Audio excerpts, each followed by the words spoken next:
Every form out there is a calibration of numerous different input fields. The input fields are the individual parts that together build a complete form.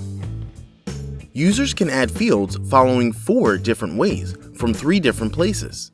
Firstly, single-click input is the easiest of all input methods. Just click on the field you want to import from the Input Fields menu. It'll add itself on the form. Secondly, you can also drag and drop the fields to add them to your form.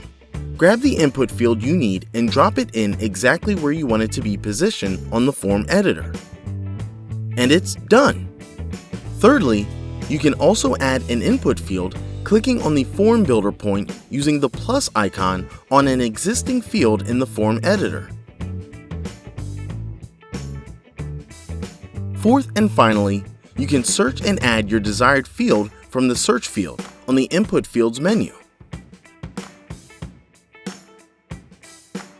These are all 4 methods for adding input fields to a WP Fluent Forms form.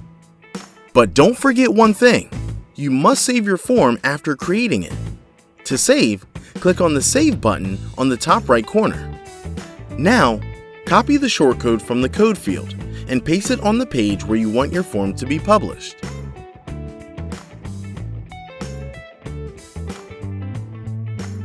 For more plugin updates and awesome tutorials, subscribe to our YouTube channel and don't forget to hit that bell icon.